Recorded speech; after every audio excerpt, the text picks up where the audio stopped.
तो गाइस बहुत बहुत स्वागत है आपका। और ज्वाइन हो जाइए अपने गांव भाई के रिएक्शन के साथ। आ गया हूं मैं एक बहुत ही रोचक विश्लेषण लेके फिर से आप लोगों के साथ। और थंबनेल देखकर तो आप जाहिर सी बात है समझ गए होंगे। तो भाई आजकल जो है तिवारी जी को क्यों कह रहे हैं लोग कि बाप रे बाप, क्या है ऐसा और क्या लोग कह रहे हैं और क्यों कह रहे हैं ऐसा, इसकी विश्लेषण भाई हम आज करेंगे। और आपको ये चीजें भले ही नॉर्मल लग रही होंगी लेकिन आने वाले जो वीडियो है, मतलब जो अभी वीडियो आगे चलेगा तो उसमें आप समझ जाएंगे। तो थोड़ा सा पहले आज बारिश की बात कर लेते हैं।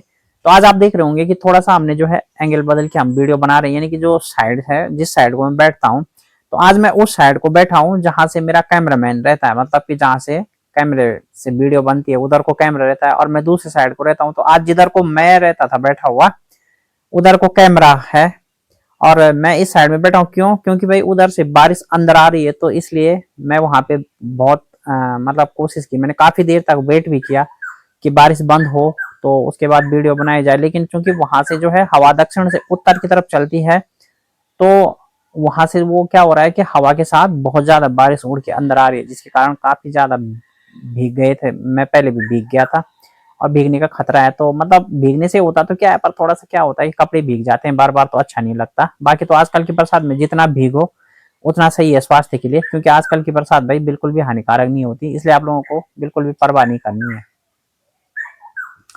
तो गाइज बारिश अभी भी हल्की हल्की चली रही है मेरे पीछे। और अब मैं बताऊंगा आपको कि आखिर तिवारी जी को लोग क्यों कह रहे हैं कि भाई बाप रे बाप। तो चलो बताते हैं दो रोचक कमेंट। एक तो बाप रे बाप वाला, और दूसरा ऑडियंस कमेंट करती है लेकिन भाई तिवारी जी कितने वैसे आदमी है, मतलब कि देखो, मतलब एक होता है ना जिसे को कहते हैं हमारे गढ़वाली भाषा में बेरूट कहते हैं ना, बेरूट। तो बेरूट क्या होता है आप लोगों को वो आगे चल के बताएंगे हम। दरअसल आपने देखा होगा कि कुछ समय पहले तिवारी जी निकले थे बहुत लंबे भ्रमण पे, जिसमें कि उन्होंने बहुत सी जगहों का भ्रमण किया और चलते चलते उनकी जो यात्रा थी वो जा पहुंची लद्दाख तक। लद्दाख जम्मू कश्मीर का एक ऐतिहासिक हिस्सा है, आप जानते होंगे, एक ऐतिहासिक जगह है, जम्मू कश्मीर में पड़ता है ये। और अमूमन पर्यटक और घूमने की दृष्टि से मैं बात करूं तो जम्मू कश्मीर, हिमाचल और हमारा उत्तराखंड, तकरीबन तकरीबन ये तीन राज्य ऐसे हैं जो कि भारत के उत्तरी दिशा में पड़ते हैं और बहुत ज्यादा एक से एक लुभावने यहाँ पर चीजें हैं, दर्शनीय स्थल हैं और भगवानों का वास भी यहाँ पर आपको मिलेगा जगह जगह, चाहे वो देवी टेम्पल हो, विभिन्न तरह के टेम्पल्स और विभिन्न तरह के देवी देवताओं की मान्यता और इतिहास इस क्षेत्र में आपको मिलेगा। तो ये तीन राज्य हैं जो तकरीबन तकरीबन, सिर्फ अगर मैं जम्मू कश्मीर की बात करूं तो वो उत्तराखंड से सटा हुआ नहीं है, अदरवाइज हिमाचल और उत्तराखंड एक दूसरे से तकरीबन तकरीबन टच हैं देखा जाए तो जब तिवारी जी देहरादून से निकले थे तो उनकी यात्रा शुरू हुई थी देहरादून से लेके हिमाचल होते हुए लद्दाख तक।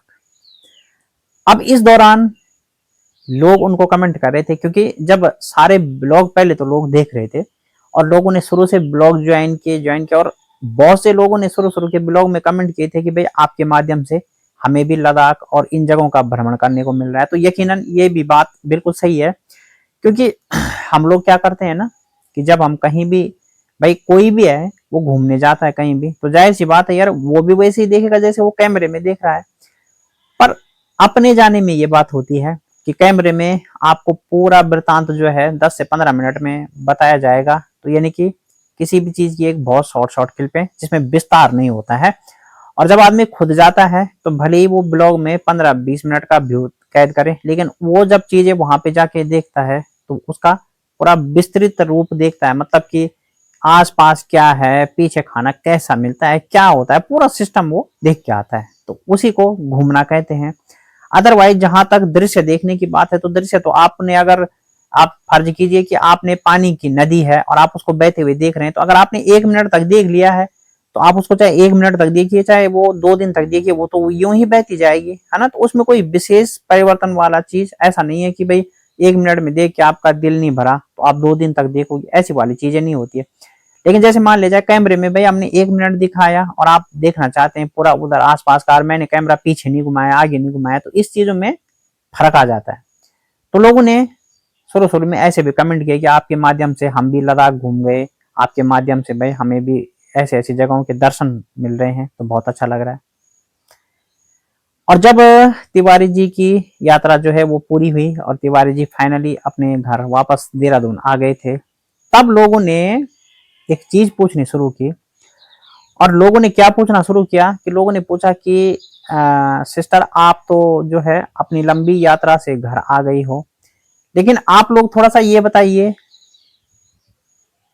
कि आप जब इतनी बड़ी यात्रा पे घूमने गई थी, इतने दिनों के भ्रमण पे आप गई थी, तो तकरीबन कितना खर्चा आपका आया होगा इस यात्रा में। एक अनुमानित खर्चा ऑडियंस ने पूछा था, तो जिसका तिवारी जी ने जवाब भी दिया आज के ब्लॉग में। फाइनली उनका उस दिन के बाद आज ब्लॉग आया और उन्होंने जवाब भी दिया कि खर्चा अपने अपने हिसाब से होता है, उसका कोई एक फिक्स पैमाना होता नहीं है।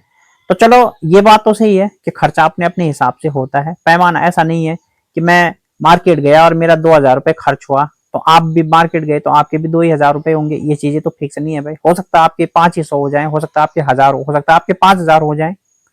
तो ऐसा तो वास्तव में फिक्स प्रमाण नहीं है कि अगर मेरा 2,000 हुआ तो आपका भी 2,000 होगा। लेकिन यहाँ पर मैं तिवारी जी को ये बताना चाहूंगा कि लोगों ने आपका ही खर्चा पूछा था। अब आपने अपने हिसाब से भी किया होगा, मगर किया तो होगा ना, ऐसा तो नहीं है कि बिना खर्चे का हो गया।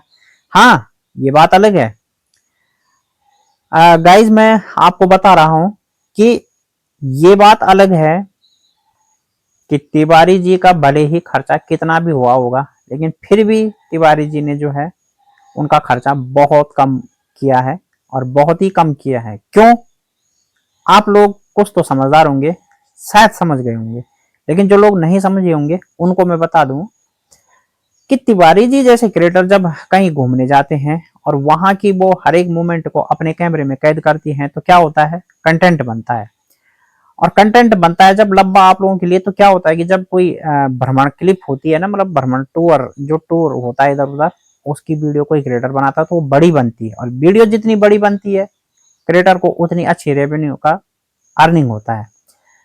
तो जब जितना बड़ा वीडियो उतनी बड़ी अर्निंग होती है, तो तिवारी जी ने जो वीडियो अपने कैद किए होंगे इधर उधर के सारे क्लिप उन्होंने आप लोगों के साथ साझा किए, तो भाई हमने देखा था भर भर के व्यू आए थे। तो जितना खर्चा लगा होगा तिवारी जी का ना, तकरीबन तकरीबन कुछ परसेंट कम, मैं ये तो नहीं बोलूंगा कि पूरा खर्चा भाई उनका आ गया होगा, बट ये है कि मुश्किल से ये मान के चलिए कि अगर उनके 100 रुपए खर्च हुए, मैं एक एग्जांपल बोल रहा हूँ, अगर 100 रुपए खर्च हुए होंगे, नॉर्मली यात्रा की मैं बात कर रहा हूँ, वैसे तो शॉपिंग उन्होंने क्या किया, कितना किया है वो चीज अलग है। तो नॉर्मली अगर 100 रुपए खर्च होंगे ऐसी यात्रा में, तो तकरीबन गाइज आप ये मान के चलिए कि 70 रुपए, यानी कि 70%, अब मैं अगर इसको कैलकुलेट परसेंटेज करूं तो 70% इन्वेस्टमेंट जो है वो रिकवर हो गया था तिवारी जी का, हो गया होगा, मतलब पक्का है ये ब्लॉग के माध्यम से, क्योंकि भाई इतने इतने वीडियो उन्होंने डाले उस सफर के, और उसमें इतने इतने अच्छे व्यू आप लोगों ने दिए। और जाहिर सी बात है कि उनकी वीडियो को हर कोई पूरा देखता है। अगर नॉर्मल ब्लॉगिंग को लोग स्किप कर भी देते होंगे, लेकिन भाई उनकी वीडियो को हर कोई पूरा देखता है जो भ्रमण के वीडियो थे। तो खर्चा बेशक तिवारी जी ने न बताया हो, लेकिन केवल 30% खर्चा इतनी बड़ी यात्रा में उनका लगा। और सोचिए कि जहां आपका और हमारा जो काम 100 रुपए में होगा या 1,000 रुपए में होगा, तो वहां पर तिवारी क्रिएटर जैसे ब्लॉगरों का 300 में हो जाता है। तो कितना सस्ता है इनके लिए घूमना, और कितने मजे हैं इन लोगों के, ये आप सोच सकते हैं।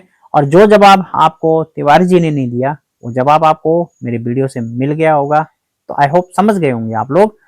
और अब एक जो बाप रे बाप वाला जो शब्द मैंने बोला, वो क्या बोला कि जब तिवारी जी भाई लद्दाख से कुछ सामान दिखा रही थी अपना, कि भाई सामान खरीद के लाई हूं मैं, और अपने घर में मैं इन चीजों को रखूंगी, हम इन चीजों को रखेंगे, ताकि जब जब हम इस सामान को देखेंगे तो हमें लद्दाख का भ्रमण याद आएगा, और हमें लगेगा कि हाँ भाई हम लद्दाख गए थे, वहां से ये चीजें खरीद के लाए हैं।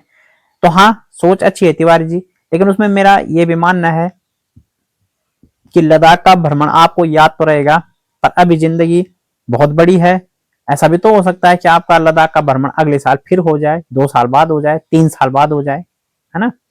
तो भाई भ्रमण है, चलता रहता है। अब इसे मुझे नहीं लगता कि इतनी बड़ी समलोन आपने रखी है, पर चलो खैर वो आपकी अच्छी बात है। तो लोग क्या कह रहे हैं वहां पे कि जो सामान तिवारी जी लाए तो सारा सामान अपने लिए लाए। अब लोगों ने यहाँ पर ये नोट करना शुरू कर दिया, ये ट्रोल करना शुरू कर दिया कि बाप रे बाप, भाई ये तो कितनी चालाक है, सारा सामान अपने लिए लाई है। भाई प्रीति तो जब कहीं जाती है तो सबके लिए लेके आती है कुछ ना कुछ। आलोक भाई जाते हैं तो सबके लिए कुछ ना कुछ लेके आते हैं, है ना। लेकिन भाई ये तिवारी क्रिएटर्स, ये तिवारी जी कितनी चालाक है कि भाई अपने लिए सब सामान लेके आई। एक प्रीति के लिए भी ले आती कुछ तो क्या बिगड़ जाता, आलोक के लिए भी ले आती तो क्या बिगड़ जाता, शालिनी के लिए भी ले आती तो क्या बिगड़ जाता, है ना। तो लोग ये कमेंट कर रहे हैं। पर गाइज मैं उन लोगों को भी बता दूं कि तिवारी जी जरूर लाए होंगे, लेकिन वो भाई ब्लॉग में नहीं दिखाते जानबूझ के, क्योंकि उनको पता है कि लोग किसी ना किसी रूप में कुछ बोलें। और लोग क्या नोट करते हैं ये तो क्रिएटर भी जानना चाहता है। आप लोग वीडियो से क्या क्या नोट करते हैं ये जानने के लिए हम भी उत्सुक रहते हैं भाई। और जब हमारी कोई समझदार ऑडियंस कमेंट करती है तो हमें भी बहुत अच्छा लगता है। अच्छा चलते चलते अब आपका ज्यादा समय बर्बाद नहीं करूंगा। एक कमेंट तिवारी जी के ब्लॉग में आया था, उन्होंने लिखा था कि मैं आपकी वीडियो और आलोक भाई की वीडियो और प्रीति की वीडियो में रोज देखती हूँ, सबकी वीडियो में देखती हूँ, लेकिन आप लोग मेरा कमेंट का रिप्लाई कभी भी नहीं करते। तो प्लीज मेरे कमेंट को जरूर पढ़ना, जरूर मेरा रिप्लाई करना। लेकिन तिवारी जी पर किसी के कमेंट का कोई मजाल है कि भाई कोई असर हो जाए। तो उन बहन को मैं बताना चाहूंगा, संभवतः वो मोमडन वगैरह कोई है, क्योंकि वो अस्सलाम वालेकुम लिख रही थी वहां पे, तो इस वजह से मैं खाली गैस कर रहा हूं। अगर मेरा अनुमान गलत है तो बहन मैं आपसे बहुत माफी चाहता हूं, बट मैंने आपके शब्दों से अनुमान लगाया।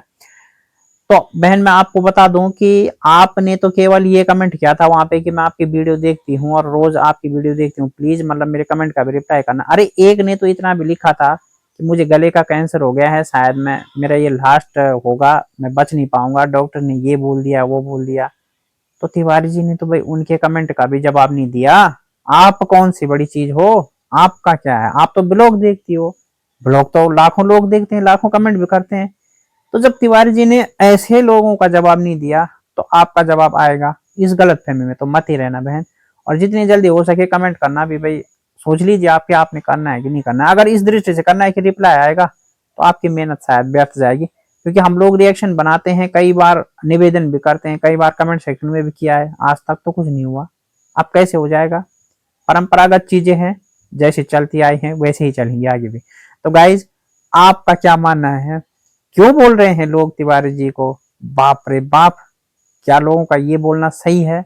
और क्या वास्तव में जो चीजें ट्रोल पब्लिक करती है, क्या वास्तव में उन बातों में बिल्कुल सच्चाई है, या फिर तिवारी जी पर्दे के पीछे जरूर लाए होंगे सामान लेकिन दिखाते नहीं है? और कमेंट रिप्लाई नहीं करने की जो गलती तिवारी जी करते हैं, ये मेरे विचार में तो बहुत बड़ी गलती है। पर आप इसको हल्का मानते हैं या बहुत बड़ा मानते हैं, आप भी कमेंट सेक्शन में बताना। देखते हैं आपकी और हमारी राय कितनी भिन्न होती है या फिर मिलती जुलती होती है। तो गाइज कैसा लगा आज का वीडियो, और जरूर जवाब देना आज के वीडियो में कि कमेंट रिप्लाई न करने की जो आदत है और बाप रे बाप वाला जो फॉर्मूला है, इससे आप कितने सहमत हो ये जरूर बताना आप लोग। और भाई को सब्सक्राइब, लाइक, हाइप और शेयर जरूर कर देना। इतनी मदद आप जनता जनार्दन की हमें रोज चाहिए होती है। बस कल फिर एक नई वीडियो के साथ, तब तक के लिए स्वस्थ रहिए और अपना बेहद ख्याल रखिए। धन्यवाद।